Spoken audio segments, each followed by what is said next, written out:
राधे राधे मित्रों।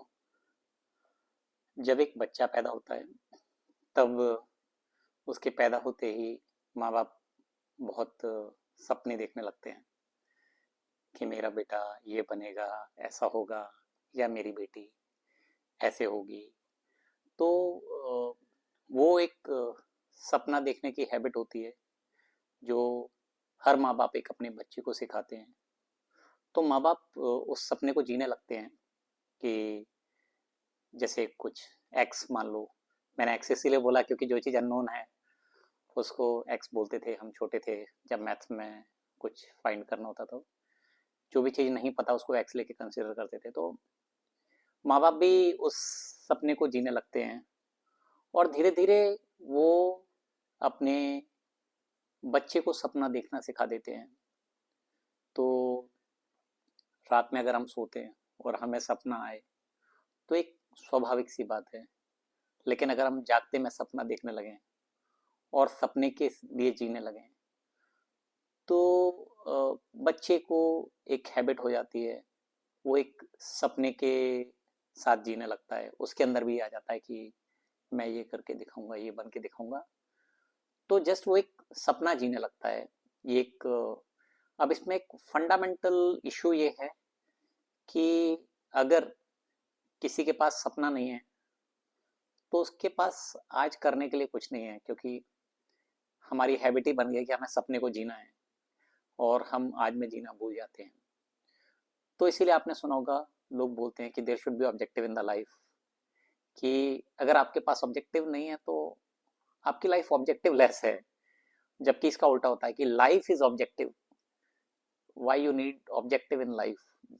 जब लाइफ ही एक ऑब्जेक्टिव है कि इसको कितने आनंद के साथ और कितने ग्रेसफुली, कितने ब्यूटीफुली जीना है, जब ये ऑब्जेक्टिव हो तो लाइफ में ऑब्जेक्टिव नहीं बचता। लेकिन जब लाइफ में ऑब्जेक्टिव हो तो ये सब चीज़ें मिस हो जाती हैं। तो हम जागते सोते इन्हीं सपनों के साथ जीने लगते हैं और हम कहते हैं कि हम जाग रहे हैं, हम जागे हुए हैं, हम सुप्त अवस्था में हैं।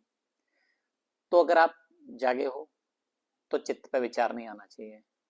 अगर चित्त पे विचार आ रहे हैं तो फिर आप सोचिए कि जाग कौन रहा है, जागना क्या है।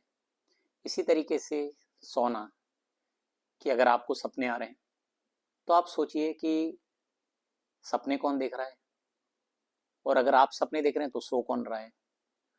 तो आप अपने अंदर इस सेपरेशन को आइडेंटिफाई कीजिए, इस चीज़ को समझिए कि ये सोना भी इल्यूजन है, ये जागना भी इल्यूजन है। ये बोलना कि मैं जागा हुआ हूँ और मैं सो रहा हूँ, ये सब इल्यूजन है। ना आप जागे हुए हो, ना आप सो रहे हो। जिस दिन इस चीज़ का अनुभव हो गया कि मैं इन दोनों से पार हूँ, ये जागना सोना ये सब माया का प्रभाव है। आप कहते हो कि मैं जाग रहा हूँ, लेकिन आपके कंट्रोल में कुछ नहीं है, आपके दिमाग में विचार आ रहे हैं। तो अगर आपके दिमाग में विचार है तो डजेंट मैटर कि आप खुश हो या परेशान हो, आपका माइंड ने आपको कंट्रोल किया है। लाइफ बियॉन्ड माइंड है। इसी तरीके से अगर आप सपने देखते हो तो आपको ये समझना चाहिए कि ये शरीर मैं नहीं हूँ, मैं सपने देखने वाला हूँ। ये शरीर सो रहा है बट मैं नहीं सोया। मैं ना कभी जागा था ना कभी सोया था। जब भी मैं सोया ही नहीं तो जागने का आता नहीं है।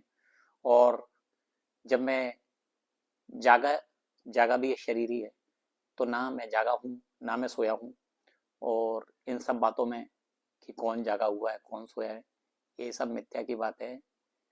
जब आप समझ जाओगे कि माया क्या है और ये मायापति कौन है, अपने भगवान श्री कृष्ण, और आपके उस उनके सामने सरेंडर कर दोगे तो ये जागने सोने का महत्व खत्म हो जाएगा और आपकी लाइफ आनंदमय हो जाएगी। Thank you.